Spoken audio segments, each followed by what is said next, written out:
السلام علیکم ورحمۃ اللہ وبرکاتہ۔ نحمدہ ونصلی علی رسول الکریم، اما بعد، بسم اللہ الرحمن الرحیم۔ ناظرین کرام، اب پوری کائنات میں، پوری دنیا کے اندر جو کرونا وائرس کی وبا جو ہے پھیلی ہوئی ہے، تو اس میں بیسیکلی ایک مسلمان کا کردار وہی ہونا چاہیے جو اللہ کے حبیب محمد کریم صلی اللہ علیہ وسلم کا کردار ہے، جس طرح رسول اللہ صلی اللہ علیہ وسلم نے طریقہ اختیار کیا۔ کیونکہ جب ایک انسان سنت سے ہٹ جاتا ہے، رسول اللہ صلی اللہ علیہ وسلم کے طریقے سے ہٹ جاتا ہے، تو پھر اس میں خیر نہیں ہوتی بلکہ شر ہوتی ہے۔ اور جب ایک انسان جو ہے وہ سنت کے مطابق، یعنی رسول اللہ صلی اللہ علیہ وسلم کے طریقے کے مطابق عمل کرتا ہے، تو پھر اسی میں خیر ہوتی ہے۔ تو نبی مکرم صلی اللہ علیہ وسلم نے جو طریقہ اختیار کیا وباؤں کے سلسلے میں، وہی طریقہ ہر اس مسلم کو ادا کرنا چاہیے جو نبی مکرم صلی اللہ علیہ وسلم کا، صحابہ کرام رضوان اللہ علیہم اجمعین کا طریقہ تھا۔ تو آپ دیکھیں کہ پوری دنیا کے بڑے بڑے جاہ و جلال والے، بڑے بڑے جو ہے پرائم منسٹر اور وزارت عظمیٰ پر بیٹھنے والے، جتنے بڑے بڑے شہنشاہ اور بادشاہ تھے، سارے کے سارے زمین میں چلے گئے، اس لیے کہ یا ذا الجلال والاکرام، یعنی جلالت والا اور تکریم اور عزت والا صرف وہی اللہ ہے، وہ وحدہ لا شریک، یکتا تنہا اکیلا رب ہے۔ تو نبی مکرم صلی اللہ علیہ وسلم نے ہم سب سے یہ خطاب فرمایا کہ علیذو، کہ اس طرح اپنے رب کے ساتھ چمٹ جاؤ جس طرح ایک ماں کے ساتھ بچہ چمٹ جاتا ہے۔ تو یہ موقع ہے پوری امت کے لیے، امت مسلمہ کے لیے، کہ مسلمان اپنے رب کے ساتھ اس طرح چمٹ جائیں کہ جس طرح ایک بچہ اپنی ماں کی گود میں اس کے ساتھ چمٹ جاتا ہے، اس طرح نبی مکرم صلی اللہ علیہ وسلم نے فرمایا کہ علیذو بیا ذا الجلال والاکرام، کہ یعنی اپنے رب کے ساتھ جو جلال والا ہے، جو تکریم والا ہے، اس طرح اس کے ساتھ چمٹ جاؤ اور پھر اس اللہ کے سامنے آہوازاری کرو۔ اب بہترین موقع ہے، میں یہ سمجھتا ہوں، میں عمران خان صاحب کو بھی خراج تحسین پیش کرتا ہوں کہ اس وبا کے اندر ان کا، یعنی وہ چیزیں جو ہم پہلے نہیں کروا سکتے تھے، اب وہ عین نبی مکرم صلی اللہ علیہ وسلم کی سنت کے مطابق ہو رہی ہیں۔ اور یہ اللہ نے موقع عطا کیا ہے عمران خان صاحب کو کہ وہ جو ریاست مدینہ کی بات کرتے تھے اور یہ جو سلوگن استعمال کرتے تھے، نعرہ کہ میں اس کو ریاست مدینہ بناؤں گا، تو اب ان کے لیے بہترین موقع ہے۔ اللہ نے اس وبا میں کتنی خیر رکھی ہے کہ اس کو ریاست مدینہ میں تبدیل کر دیا جائے۔ جیسے کہ پابندی لگا دی گئی کہ 8 to 8، یعنی 8 سے لے کر 8 بجے تک تمام دکانیں جو ہیں وہ کھلیں گی اور بند ہو جائیں گی۔ تو یہ بہترین طریقہ ہے نبی مکرم صلی اللہ علیہ وسلم کی سنت کے مطابق، یہ بہترین ہے کہ اس کو ریاست مدینہ میں جو ہے وہ بدل دیا جائے، مجوزہ نقشہ تیار کیا جائے اور اس کو پاکستان کا بلکہ آئین ایک لا بنا دیا جائے کہ آئندہ بھی پاکستان میں ہمیشہ جو ہے 8 to 8 ہی ساری مارکیٹیں اور ساری کی ساری دکانیں اور جتنا بھی نظام ہے معیشت کا وہ اوپن ہوگا اور آف ہو جائے گا۔ یہ بہترین اللہ نے اس کو موقع دیا ریاست مدینہ کا کہ اب ہر کام جو ہے وہ سنت کے مطابق ہو رہا ہے۔ جیسے کہ اب گورنمنٹ کی طرف سے یہ بھی ہے کہ مساجد میں صرف فرض ادا کیے جائیں اور سنتوں کو گھروں میں جا کر ادا کیا جائے۔ یہ تو بلاول نبی مکرم صلی اللہ علیہ وسلم کی سنت ہے، طریقہ ہے کہ رسول اللہ صلی اللہ علیہ وسلم فرض ہی مسجد میں آ کر پڑھاتے تھے، باقی رکعات اللہ کے رسول گھر میں زیادہ تر جا کر پڑھتے تھے۔ اور سنتیں ایک انسان کو اپنے گھروں میں ادا کرنی چاہیے، بجائے کہ وہ سنتیں بھی مسجد میں ادا کرے تاکہ گھر بھی ان کے اللہ کی رحمت سے آباد ہوں۔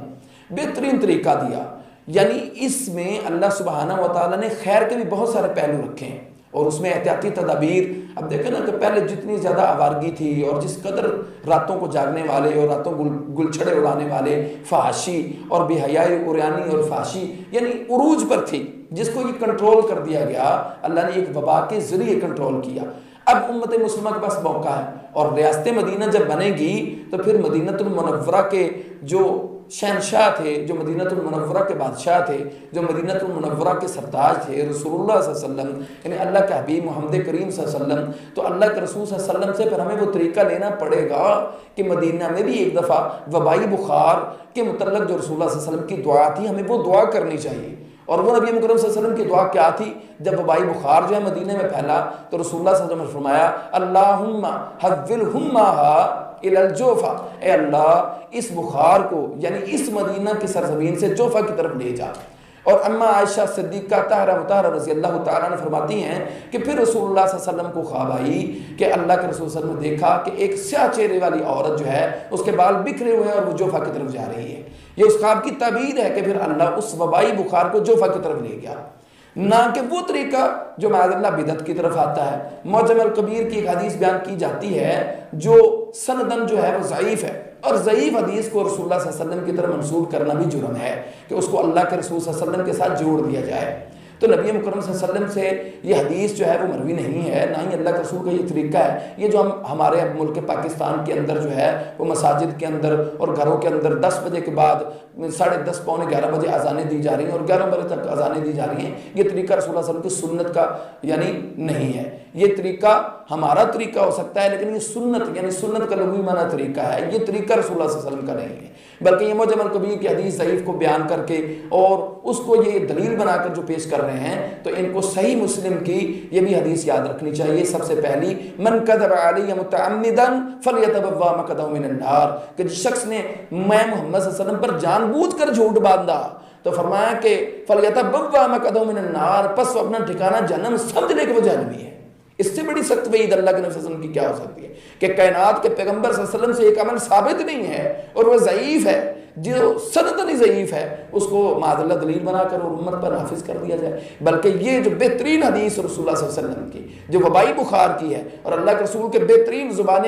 نبوت سے نکلے ہوئے الفاظ مبارک ہیں، وہ ہمیں کہنے چاہیے۔ اور میری یہ عمران خان صاحب سے گزارش ہے کہ وہ پاکستان کے چونکہ وزارت عظمیٰ کے وزیر ہیں، ان کو چاہیے کہ بلکہ یہ خود یہ وہ دعا اجتماعی طور پر کروا دیں میڈیا پر بیٹھ کر، نبی مکرم صلی اللہ علیہ وسلم کے یہ جو الفاظ اللہ کے رسول نے جو مدینہ کی ریاست میں اللہ کے رسول نے مدینے میں وبائی بخار کے وقت الفاظ کہے تھے، اور وہ بالکل اسی طرح ہی ہوا کہ اللہ نے اس مدینے کی وبائی بخار والی فضا کو تبدیل کر کے جوفہ کی طرف منتقل کر دیا۔ تو اللہ سبحانہ و تعالی ہمیں ان چیزوں سے محفوظ رکھے۔ اور دیکھیں کہ جو 8 بجے پوری مارکیٹیں بند ہو گئیں اور پوری دکانیں جو بند ہو رہی ہیں، اس کا بہترین فائدہ ہے، یہ بھی نبی مکرم صلی اللہ علیہ وسلم کی حدیث ہے۔ ان عقبۃ بن عامر رضی اللہ تعالی عنہ قیل یا رسول اللہ صلی اللہ علیہ وسلم من نجا،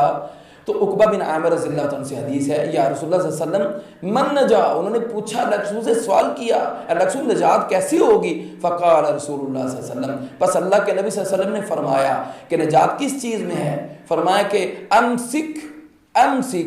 علیک لسانک، یعنی اپنی زبان کو قابو میں رکھو، اپنی زبان کو تالا لگا کر رکھو۔ بے جا اور فضول باتیں کرنا، بے جا اور فضول گفتگو کرنا، فحش کلامی، بد کلامی، گلچھڑے اڑانا، ہوٹنگ کرنا، معاذ اللہ، یہ ساری کی ساری سنت کے خلاف باتیں ہیں۔ اور پھر رسول اللہ صلی اللہ علیہ وسلم نے فرمایا وَلْيَسَعْكَ فِي بَيْتِكَ، فرمایا کہ جو فالتو وقت ہے وہ اپنے گھروں میں گزارو، یعنی اپنے گھروں میں رہا کرو، باہر نہ نکلا کرو۔ تو یہ بہترین طریقہ ہے۔ میں یہ سمجھتا ہوں کہ اللہ سبحانہ و تعالی نے ہماری گورنمنٹ کو موقع دیا کہ وہ ریاست مدینہ بنائیں کہ جو فالتو پھرنے والے لوگ ہیں، جو فالتو گھومنے والے لوگ ہیں، آوارگی کرنے والے ہیں، فحاشی کے بازار گرم کرنے والے ہیں، راتوں کو معاذ اللہ جو ہے وہ گلچھڑے اڑانے والے اور دلالی کرنے والے ہیں، یہ بہترین موقع اللہ نے گورنمنٹ کو دیا ایک وبا کی صورت میں، اور اسی میں اللہ نے خیر کے پہلو بھی دیے۔ اگر شر کے پہلو ہوتے ہیں تو اسی کے ساتھ خیر ہے، یہ بھی رسول اللہ صلی اللہ علیہ وسلم کی حدیث ہے۔ اور پھر فرمایا وَبْكِ عَلَىٰ خَطِيئَتِكَ، پھر اپنے گناہوں کی معافی مانگو، اپنے اللہ کے سامنے رو، اپنے اللہ کے سامنے گڑ گڑاؤ۔ اور یہ بہترین موقع ہے کہ ہم پوری امت مسلمہ کے مسلمان اپنے رب کے سامنے گڑ گڑائیں۔ اگر راتوں کو آپ نے عمل ہی کرنا ہے 10:30 بجے 10 بجے، تو اپنی اپنی چھتوں پر کھڑے ہو کر تمام لوگ بآواز بلند دعا کریں اللہ سے کہ اللہ تعالیٰ ہم سب کے اوپر سے اس عذاب کو ہٹا دے اور وہاں لے جائے جہاں کوئی بھی نہیں بستا۔ تو اللہ سبحانہ و تعالیٰ ہمیں، دیکھیں یہ بہترین حدیث کا مجموعہ ہے کہ ایک طرف اللہ کے رسول نے مدینے میں وبائی بخار کی دعا کی، ایک طرف اللہ کے رسول صلی اللہ علیہ وسلم نے کتنی اہم ترین اللہ کے رسول صلی اللہ علیہ وسلم کی دعوت اور خطاب ہے ہم سے کہ الذو، کہ اپنے رب سے چمٹ جاؤ، چمٹ کر اس اللہ کے سامنے رو، گڑ گڑاؤ، اس کے عرش کو ہلا دو کہ اس کو پتہ چلے کہ تمہاری آہ و بقا میں اتنا دم ہے، تو وہ فوراً ان بیماریوں کو تمہاری شفا میں بدل دے۔ کیونکہ جب کوئی بیمار ہوتا ہے وہ بھی اللہ کی طرف سے ہوتا ہے اور شفا بھی اسی ہی کی جانب سے ہوتی ہے۔ تو ہمیں اس پر عمل پیرا ہونا چاہیے، ہماری پریکٹیکل لائف، عملی زندگی جو ہے اس پر ہونی چاہیے، کہ بجائے کہ معاذ اللہ ہماری کی ساری عملی زندگی قرآن اور رسول اللہ صلی اللہ علیہ وسلم کے فرامین کے خلاف ہو، احکامات کے ہم باقی ہیں، جو منہیات جن سے رکنے کو حکم دیا وہ ہم کرتے ہیں۔ تو آگے مزید اللہ تعالیٰ نے موقع عطا کیا کہ ماہ رمضان آنے والا ہے، اس رمضان کے اندر مزید اللہ ہمیں ٹریننگ دے رہا ہے، پھر وہ تربیتی ہے یعنی نظام۔ تو اللہ سبحانہ و تعالیٰ ہمیں ان حدیث کو سن کر اس پر عمل پیرا ہونے کی توفیق عطا فرمائے۔ اور میں آخر میں پھر اپنی گورنمنٹ سے ملتمس ہوں، التماس کرتا ہوں، میں خراج تحسین پیش کرتا ہوں کہ اللہ سبحانہ و تعالیٰ نے ہی یہ کام ہماری گورنمنٹ سے کروا لیا کہ عین سنت کے مطابق جو 8 سے 8 دکانیں بند ہو رہی ہیں، اور میرے پورے پاکستان کے مفتیان شرع متین، علماء اکرام سے جو ہے فقہاء عظام سے یہ گزارش ہے کہ مل جل کر اس چیز کو، اس نظام کو قائم کروانے کی کوشش کریں کہ اگر اللہ نے اس وبا کی صورت میں ہمیں موقع عطا کیا ہے، اگر موقع اللہ نے دے دیا ہے، اس موقع کو رائگاں نہ جانے دیں، بلکہ اس کو عمل میں لائیں کہ ہمیشہ کے لیے پاکستان میں یہ لا بن جائے کہ 8 سے 8 بجے تک ہی دکانیں کھلیں، مارکیٹیں اوپن ہوں، ٹوٹل کا ٹوٹل معیشت کا نظام 8 سے 8 ہونا چاہیے، تاکہ لوگوں کے اندر یہ جو بد امنی، جو راتوں کو جو ہے اتنے خطرناک کام، ڈکیتیاں، چوریاں، جو راتوں کو معاذ اللہ جو ہے بہترین جو عمل کرنے والی باتیں ہیں کہ انسان اپنے گھر میں آ کر عشاء کی نماز پڑھے، اپنے بچوں کے درمیان وقت گزارے، رسول اللہ نے فرمایا کہ عشاء کی نماز پڑھو اور سو جاؤ، یہ بھی اللہ کے رسول کی سنت کا عمل ہے۔ تو یہ بہترین عمل اللہ تعالیٰ اگر کروا رہے ہیں عمران خان کے ذریعے، تو عمران خان صاحب کو اب آنکھیں کھول لینی چاہیے اور سمجھ لینا چاہیے کہ اگر یہ اللہ ان کو موقع عطا کر رہا ہے اور یہ سہرا اللہ اگر ان کے سر پر باندھ رہا ہے تو وہ اس کو ضائع نہ کریں۔ اللہ سبحانہ و تعالیٰ ہمیں عمل کرنے کی توفیق عطا فرمائے۔ والسلام علیکم ورحمۃ اللہ وبرکاتہ۔